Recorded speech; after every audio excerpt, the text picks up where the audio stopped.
साथ की पत्नी अपने पति को ध्यान करते हुए देख लेती है और वह अपने पति के शरीर में अजीबोगरीब क्रियाएं होते हुए देखकर और डरावनी आवाजें सुनकर डर जाती है। वह अपने पति से बोलती है, जरूर तुम्हारे साथ कोई गड़बड़ है। तुम अपने इस हालत को किसी ज्ञानी ध्यानी महात्मा को बताओ और पूछो ये तुम्हारे साथ क्या हो रहा है। आपने जिस व्यक्ति को ध्यान साधना करते हुए और उसके शरीर में अजीबोगरीब क्रियाएं होते हुए देखा, वह कोई साधारण व्यक्ति नहीं है। वह विद्युत विभाग में कार्यपालक अभियंता के पद पर कार्यरत है, लेकिन उन्होंने लाइफ स्टाइल के रूप में अपने जीवन में ध्यान को अपना लिया है। वे प्रतिदिन ध्यान करते हैं और उन्होंने वीडियो के माध्यम से अपने अनुभव को शेयर किया है और उन्होंने पूछा है, गुरुजी क्या मैं ध्यान साधना में सही मार्ग पर हूँ या मेरे साथ कोई गड़बड़ है? क्या मेरे दिमाग में कोई केमिकल लोचा है? क्या मुझे कोई मानसिक बीमारी है या ये ध्यान का ही प्रभाव है? कृपया आप मेरा मार्गदर्शन करें। साधक के इस अनुभव को प्रथम दृष्टिया देखने से ऐसा प्रतीत होता है कि साधक का ध्यान कुंडलिनी ध्यान में बदल चुका है। साधक के शरीर में कई सारी ऑटोमेटिक क्रियाएं हो रही है। साधक के शरीर में स्थिरता का अभाव है। जब शरीर में ध्यान के दौरान स्थिरता नहीं आएगी तो फिर साधक को शून्यता और समाधि की अनुभूति कैसे होगी? क्योंकि जब तक समाधि घटित नहीं हो जाती, ध्यान अधूरा है।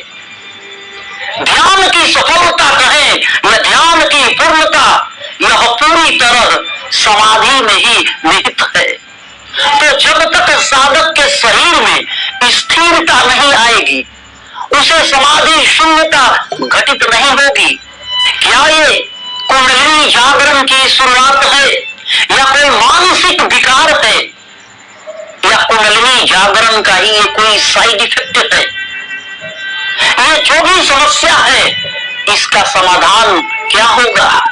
सबसे पहले आप समझ लें, कुंडलिनी शक्ति एक ऊर्जा है और कुंडलिनी ऊर्जा से ही जागृत हो सकती है। ये ऊर्जा चाहे आप शक्तिपात से प्राप्त कर लें, मंत्र जाप से प्राप्त कर लें, ध्यान साधना मेडिटेशन से प्राप्त कर लें, लेकिन कुंडलिनी हमेशा ऊर्जा से ही जागृत होती है।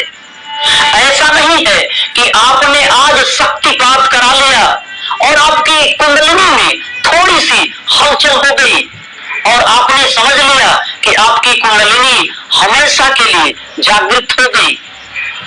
जिस प्रकार एक रासायनिक अभिक्रिया में उत्प्रेरक का इस्तेमाल करके केमिकल रिएक्शन को तेज या धीमा किया जा सकता है, ठीक उसी प्रकार गुरु, एक समर्थ गुरु जब अपने शिष्य के शरीर में अपनी ऊर्जा का ट्रांसफर करता है, तो शिष्य का शरीर उस ऊर्जा को प्राप्त करने के लिए कितना योग्य है, वह पहले से कितना तैयार है, इस बात पर निर्भर करता है। उस ऊर्जा से कुंडलिनी ऊर्जा कितनी जनरेट हो पाएगी, ये उस साधक के शरीर पर निर्भर है। तो शक्तिपात से कुंडलिनी जागरण एक शुरुआत मात्र है, एक इनिशिएशन है, एक चिंगारी है, जहां से कुंडलिनी शक्ति जागृत हो भी सकती है और नहीं भी। ये पूरी तरह साधक के शरीर पर और उसके अंदर जनरेट हो रही ऊर्जा पर निर्भर है। कुछ लोग मंत्र जाप साधना से भी कुंडलिनी जागृत करने का प्रयास करते हैं।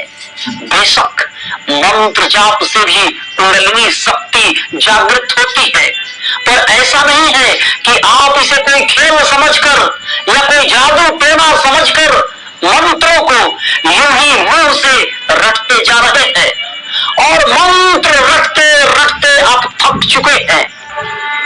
ऐसे मंत्र जाप से कभी कुंडलिनी पर कोई प्रभाव नहीं पड़ता, क्योंकि इस प्रकार मंत्र जाप करने से किसी भी प्रकार की ऊर्जा पैदा नहीं होती। जब खुद ही आप थक चुके हैं तो फिर ऊर्जा पैदा होने का प्रश्न ही नहीं उठता। मंत्रों का जाप जब एक विशेष चेतना के स्तर में होता है तब मंत्रों में एक गूंज पैदा होती है। मंत्र ऑटोमेटिक अपने आप ही निकलने शुरू हो जाते हैं, अजपा जाप भी अपने आप ही होने लगता है और ऐसे में थकान नहीं होती, ऊर्जा अंदर से बननी शुरू होती है और इसी ऊर्जा से कुंडलिनी शक्ति भी जागृत होनी शुरू हो जाती है। क्योंकि मंत्रों में एक विशेष प्रकार की ध्वनि होती है, एक ध्वनि की कोडिंग होती है जो सीधे कुंडलिनी पर काम करती है और कुंडलिनी शक्ति में हलचल शुरू हो जाती है। कुछ लोग ध्यान साधना मेडिटेशन के माध्यम से कुंडलिनी जागरण का प्रयास करते हैं। बेशक मेडिटेशन से, ध्यान से कुंडलिनी शक्ति जागृत होती है। साधक जब प्रतिदिन ध्यान करता है तो उसे जब ध्यान घटित होने लगता है उसे एक प्रकार की ऊर्जा प्राप्त होती है और इस ऊर्जा को कॉस्मिक एनर्जी कहते हैं। यह ब्रह्मांडीय ऊर्जा है। जब प्रतिदिन ध्यान साधना करते करते साधक के शरीर में कॉस्मिक एनर्जी एक थ्रेशोल्ड स्तर तक पहुंचती है, जब साधक के शरीर में कॉस्मिक एनर्जी का वह स्तर जिसे थ्रेशोल्ड एनर्जी कहते हैं, जब वह प्राप्त होता है तो कुंडलिनी शक्ति उस ऊर्जा के संपर्क में आ जाती है और फिर अपने आप ही कुंडलिनी शक्ति जागृत होने लगती है। साधक के शरीर में अपने आप ही एनर्जी उत्पन्न होनी शुरू हो जाती है और जब भी साधक ध्यान करता है उसे कॉस्मिक एनर्जी प्राप्त होती है, उसकी कुंडलिनी शक्ति, कुंडलिनी ऊर्जा जागृत होने लगती है और वह ऊर्जा से बिल्कुल भरपूर लबालब उठता है। तो कुंडलिनी शक्ति ध्यान के माध्यम से एक सूक्ष्म ऊर्जा से यानी कॉस्मिक एनर्जी से अपने आप ही जागृत होने लगती है। तो ये सब ऊर्जा का खेल है।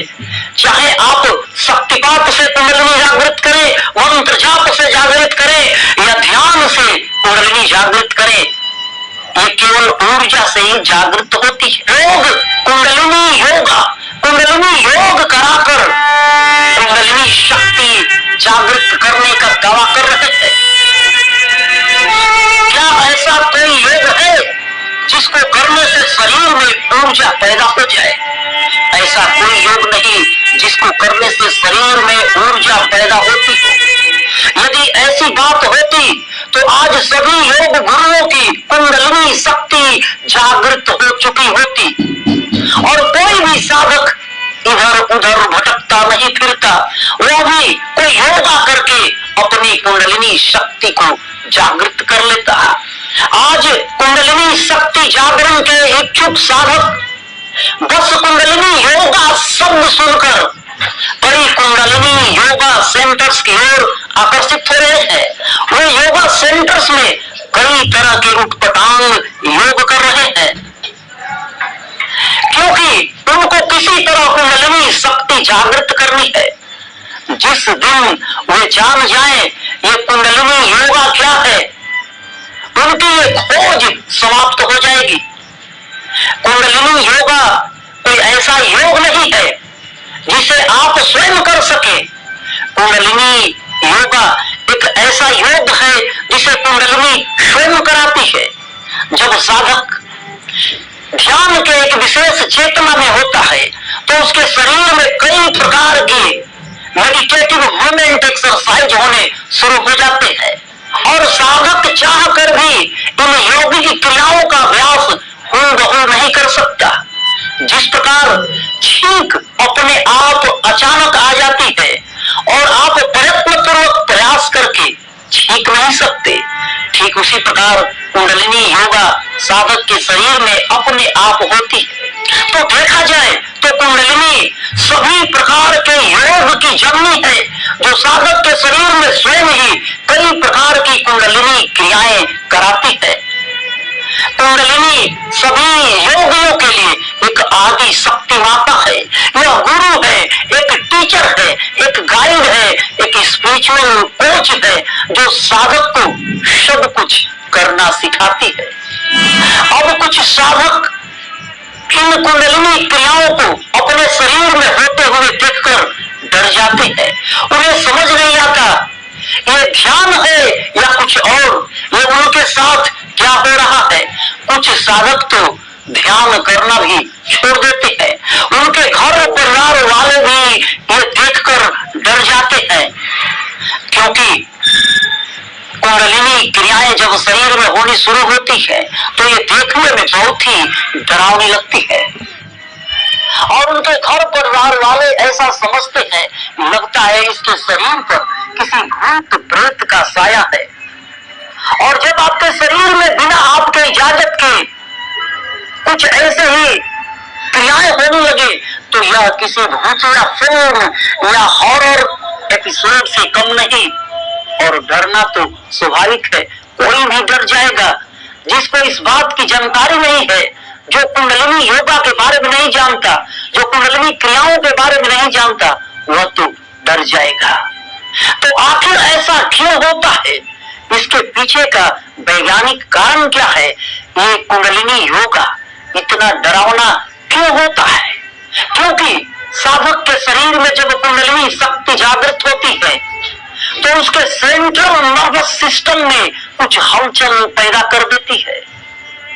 क्योंकि कुंडलिनी हमारे सेंट्रल नर्वस सिस्टम में ही काम करती है। हमारा यह ब्रेन और हमारे रीढ़ की हड्डी, इसी में हमारा सेंट्रल नर्वस सिस्टम होता है। और रीढ़ की हड्डी और हमारे सिर में ही सातों चक्र पाए जाते हैं। ये सातों चक्र हमारे सेंट्रल नर्वस सिस्टम में ही होते हैं। और जब साधक ध्यान करता है तो सभी प्रकार के वाइब्रेशन, सेंसेशन इसी सेंट्रल नर्वस सिस्टम में होते हैं। और इस सेंट्रल नर्वस सिस्टम से एक पेरिफेरल नर्वस सिस्टम जुड़ा होता है, जो कि पूरे शरीर में एक तंत्रिका पंख के चारों के रूप में बिछा हुआ है।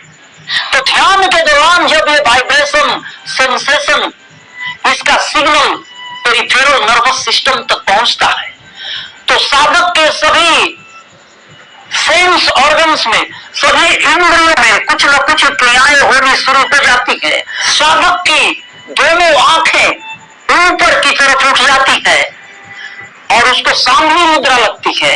तो कभी साधक की आंखें बिल्कुल सीधी एक टक किसी एक बिंदु पर निहारती रहती है, उसे कुंडलिनी मुद्रा लग जाती है। तो कभी साधक की आंखें बिल्कुल नीचे की तरफ उसके नासिका के अग्रभाग पर फोकस हो जाती है और उसे नासिकाग्र दृष्टि मुद्रा होने लगती है। तो कभी साधक की जीभ अचानक नीचे की तरफ खींचकर बहुत लंबी हो जाती है, उसे माता काली जैसी मुद्रा लगने लगती है। तो कभी उसकी जीभ ऊपर की तरफ मुड़कर उसके तालू से लग जाती है, साधक को खेचरी मुद्रा लग जाती है। तो कभी साधक का कंठकूप अंदर की तरफ सिकुड़ जाता है और उसका ठुड्डी उसके कंठकूप से जाकर लग जाता है, साधक को जलंधर बंद लग जाता है। और कभी साधक की नाभि अंदर की तरफ उसके रीढ़ की हड्डी से जाकर लग जाती है, उसकी सांसें थम जाती है, उसे तुड़ियान बंद लग जाता है।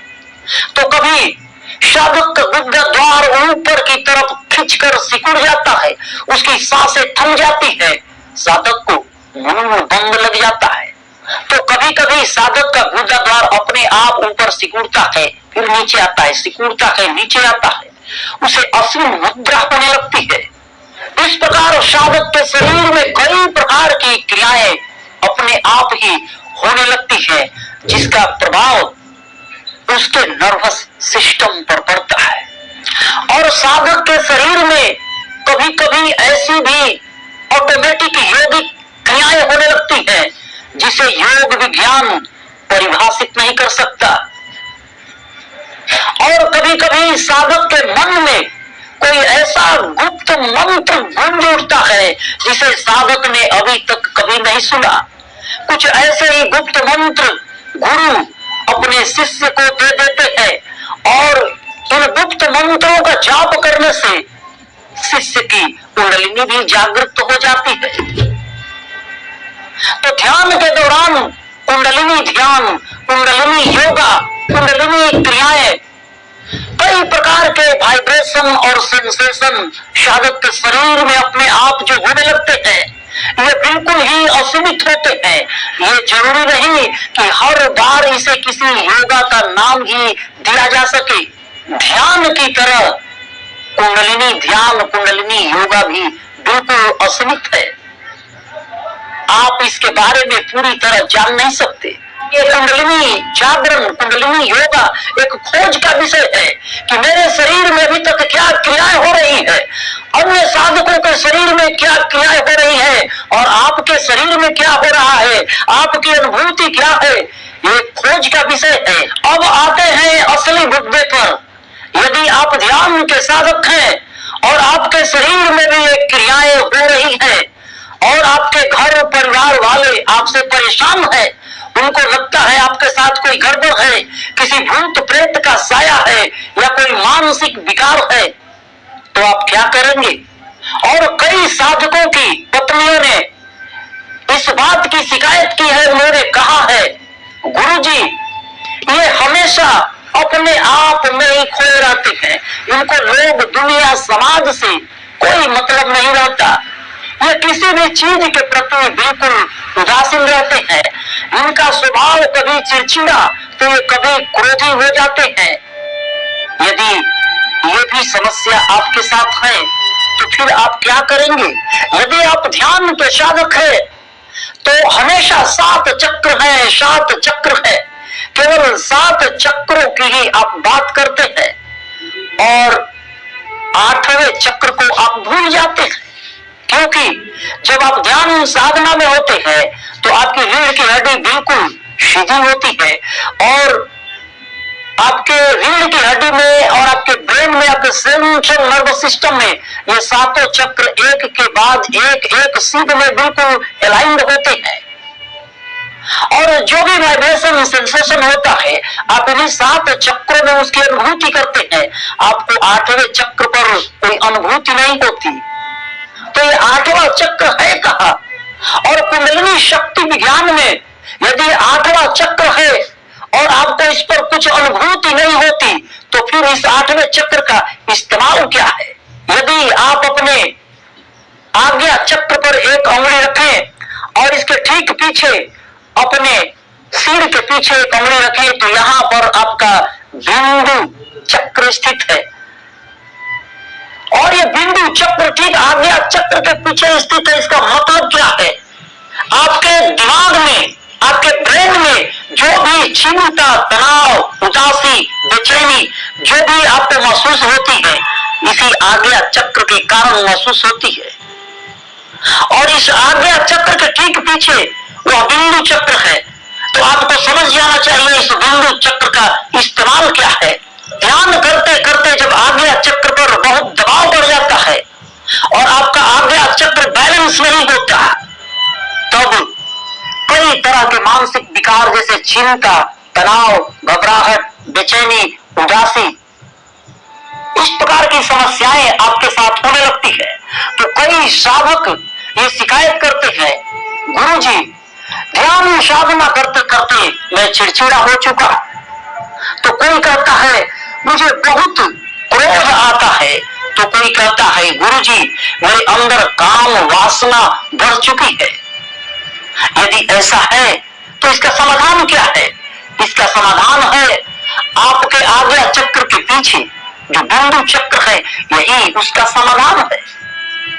जब आपके शरीर में स्थिरता नहीं आती तो स्थिरता लाने के लिए भी यही बिंदु चक्र उसका भी समाधान है।